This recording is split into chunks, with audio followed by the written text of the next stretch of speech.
thing behind the light behind. It's like ridiculous. You're live. I'm live. Well, again, we're messing with the light. Why would you put light behind us? Well, I feel like we need the light. But not behind us. Welcome all of you who have showed up for this first historic event. I don't even know where to look. I would imagine the camera right there. Yeah, very good. So really, this is just a test. We're trying out something new. We've never done YouTube Live before. We've done this on Facebook, but we've never done live on a laptop. Yeah, that's pretty cool. So we both fit in the screen.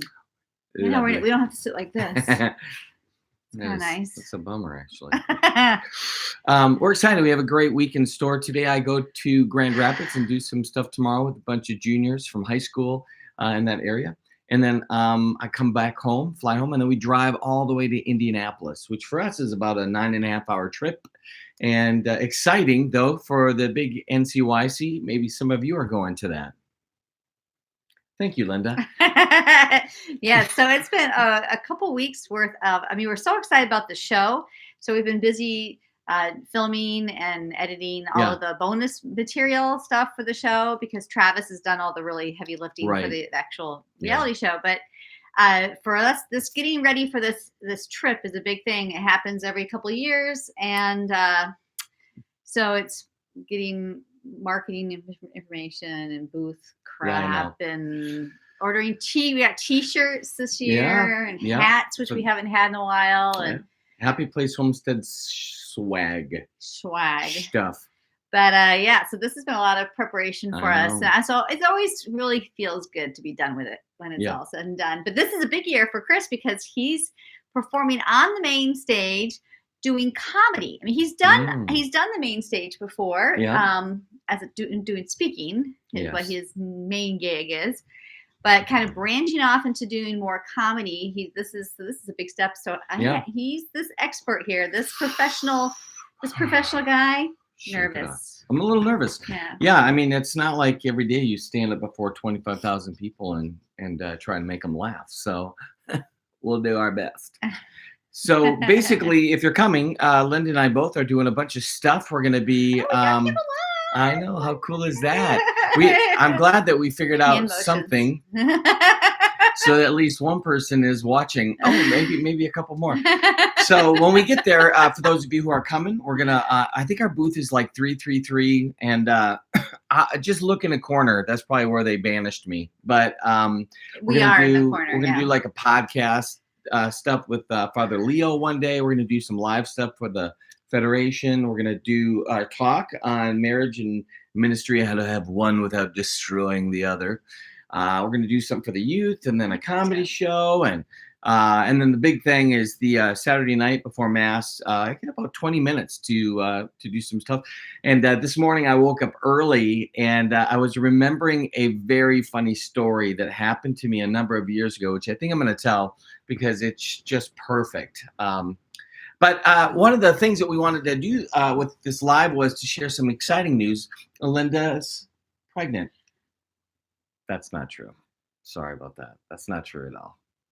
I could choke you right now. I know you could. So 9 is probably good. It's probably good. I would say so. You know, it was really interesting. Can we just rant for a few seconds about last night? Because this is basically what these lives will be, is us just ranting. But before you do that, this is what we're doing, though. We are going to create this little show. It's going to be like a morning show, which who knows when we film it, probably in the morning. But it's going to be called Good Grief America. And so you can tune in here for that. But one of the parts of that is just a little rant. And so this is an example of one of the things that we would talk about. So we went to an awards banquet last night. Yes. Our daughter's cross-country team had her awards banquet. One of the most exciting sports as a parent to watch, your daughter in cross-country. Yes. So we've said that. But I actually went to a couple meets this year, and I actually really enjoyed it. First of all, they're short. Yeah.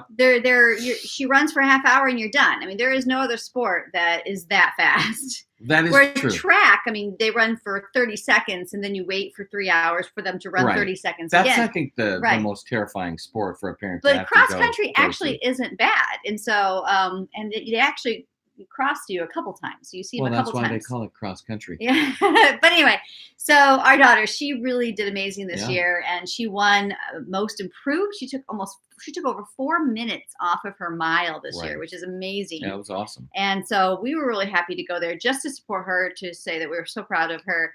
And really, they did a lot of good things right they did. with this banquet. We were out of there in an hour and a half. But listen, though, it's not that That's way amazing. normally. Like, No. so, in fact, the rumor was last year for that banquet, it was 4 hours. So at one point they do the slideshow, and this happens all the time. So if you put on retreats, the slideshow is a big way to waste about a half an hour, 40 minutes of the time. And if you need a good time filler, the slideshow is it. But for us as parents, it's literally a nightmare. I mean, I'm amazed at how many people pretend to enjoy a slideshow when all I care about is my kid. That's it. So it's like boring. That's my daughter. Look at her. She looks amazing. She's awesome. But then, yeah. And then you're back to, I can't stand this. Why am I here? What's the meaning of life? So, anyway, so we did that, and but yeah, I think the reason I brought this up was because why did you bring it up? What were you going to rant about? Because you had said something about 9 kids is enough, right? That's right. And so we sat at It's a a big table with we very rarely disclose how many kids we have. If people don't know us, we don't tell people, because we just want to. We don't want to. I think what it is like we don't want to be gawked at. I think there's a sense of gawking that people have, like they're like, really? Oh my gosh. It's like a zoo. They kind of go crazy a little bit. Michelle Cutler said she found about us a week ago. Thanks, Michelle, for tuning in. Yeah. This is complete insanity. Normally, I don't interrupt my wife like this and live to tell about it. And live to tell about it. So what was I saying? Yeah, so I mean, we don't normally share with people, hey, we got 9 kids, because it's all of a sudden we become like the freaks, the freak show. And so even at that table, a lady asked, "Oh, is Mary your only daughter, your only child?" And I was like, "No, we have others." And I always leave it at that, because there's always this sense of awkwardness. People feel like, okay, because most people say, "Oh no, I have 2, or I have 3," but I usually leave it with, "No, we have others," and just kind of leave it with this awkwardness. And from our conversation, I think she could gather we had at least a couple kids. Yeah. But it was so amazing to sit there and listen to these people. They just, oh my gosh, I only had 2. I could only handle 2, and which I get that. 1 knocked me on my butt pretty hard, so I understand. Right. Having kids is hard, but like, the ranting about this, about, and again, they didn't know we had 9 kids. And so they're just going off on, how crazy it is to have more than 2 kids. And then later on in the conversation, they're talking about dogs. And literally people at this table had 5, 6 dogs in their house. But the love and affection they have for the dogs. Look, that's cool. We have a dog. We kind of love our dog, depending on the day. But I mean, the thing is, I think kids are way easier than dogs. They are a longer commitment than dogs, but that's true. But I think they're so much easier. My children, I'm sorry, as many as I've had, they have never ever pooped on the floor in my house. It's possible they have. No, never. I used to poop outside when I was a kid. Like, I used to poop on the sidewalk. I pooped in the neighbor's. I pooped in the neighbor's urn. They had this like ceramic urn outside, and I don't know why I'm telling you this.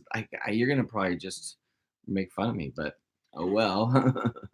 The thing about the whole night with that was, it's just, to me, it's funny how sometimes you don't know like who you're sitting next to. So it's kind of amazing to watch people just unleash all of their opinions about something and not even realize they're literally talking to, sitting next to people who have 9 kids. And we're not insane and crazy, and we still have our hair, and this is real. I don't diet. I don't diet either. But it makes me think about the time. I remember I was living in Southwest Florida. So were you. And we had a friend of ours who was a priest. And this particular day, he was hanging out with us. And he did not have his outfit on, his clerics. And so we went to a bookstore. And it happened to be like a Christian bookstore, because he liked books and I liked books. And I think that Father, we'll call him Father J. He for Father John. His name was Father John. So we'll just call him that. We'll just call His him mother Father gave him John that name, because but that was that's his okay. name. So anyway, I'll be distracted. So anyway, so Father John picks up this book on Augustine, and he's hanging out, and we're at the bookstore, and the manager comes over, and he's like, "Oh, Augustine, I like Augustine. You know, it's kind of weird. You know, he had so many great things today. Too bad he still remained Catholic." Okay, so. And then at some point, the guy asks Father John what he does for a living. And it was such a beautiful moment of, I'm a Catholic priest. And I just stood back and watched the beautiful train wreck that was as he's trying to pull his foot out of his mouth. Yes, it was so funny. I love that. I love it. I think that is interesting when people, they say something and you know they're going to eat those words in a few seconds, to watch them kind of, well, what I meant by that was, because that happened when the kids were young. I think we had probably 6, 7 kids at the time, and we were at a store shopping for clothes for the kids or something, and some stranger said, "How many kids do you have? You have 6 kids? Are you crazy?" Like, that was her reaction. "Are you crazy?" To you? Yeah, to me. And I was like, and then I said, "Well, I think I'm kind of blessed, you know." And then she starts backpedaling. "Well, yeah. Oh, that's what I meant, you know." And she's backpedaling, you know. But you know, it was her initial reaction, and I understand that initial reaction. That's why we don't disclose, because look, we understand it's a shock. Not only do we don't disclose it, but I don't even think about it. If I think about the fact that I have 9 kids, it's terrifying. Like, what? I usually say to people, "I look blurry." Did you just say? I just thought we looked blurry, but go ahead. It's probably the light behind us. See, I interrupted you now. Payback. I love that Michelle tried to put this comment here. I don't know if I should read this, Michelle, but I don't even know if everybody else can see it. But you were just talking about how your family has 6 kids, plus she bastard 2 other kids, which I think is a very unique way to say it. But then you're like, "So sorry, autocorrect, really messed up. Sorry. No worries." Like, this stuff happens to me all the time. This is a true story. I just put this up on Facebook the other day. But talking about autocorrect and how terrifying that can be, this is not even made up. I was trying to send a note to a person who could hire me, basically, to do some speaking, and she was a person kind of in charge of a religious organization for a big area. And so I sent a note, and I was just simply reaching out to say, "How's things? You know, how are things?" That kind of thing. So I texted it, and then I sent it. But when I looked at it, I realized, oh my gosh, I did not text "How's things." I actually texted it auto-corrected to "How's your thong?" I mean, it was, "No, come back," you know? So I ended up sending her a message back. Now she's pretty involved in what we do, lots of prayers, and that I just think she knew that we needed a lot of help. But anyway, I think we did this. We just wanted to experiment and see what it would be like to try the live. I think our goal is to once a week put up this Good Grief America, and we'll pick a topic, and we'll have like something on the news, maybe current events, and we're going to do some funny things too with sports and weather and all that. But ultimately, if there's something you want us to talk about, we'll be glad to do it, and we'll interact with you too. So this is kind of cool. So now I don't know if this saves, and I don't know where it would save. Yeah, it'll save. It should save to our video thing. And so we'll see. Right now we're just using our laptop camera and audio.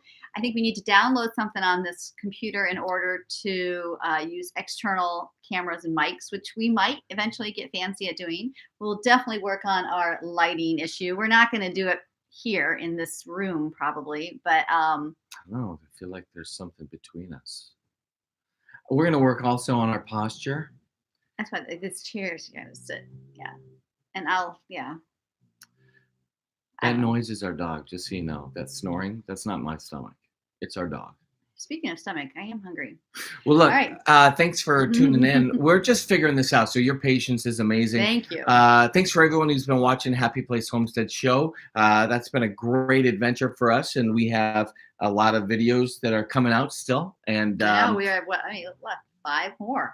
at least 5 more. 5 more to go. And then we also will do the bonus stuff as well. And then we also have a truckload of other stuff coming out that we haven't really told anybody about, but that's in the coming, hopefully in the coming year, the new year. And then we have this new idea with the Good Grief America. We're gonna try to do a variety of those. That'll be more like a little bit more like this. So it'll be live, unedited. maybe a little live instead of less produced, just for the Yeah. sake of sparing Linda The time. time She's of the one having who to does all edit. that. So, Yeah. all right, without further ado, let us know if there's anything you need, and we will be glad to cheer you on and pray for you and whatever it is that we can do to help. So, all right, blessings. Thanks, guys.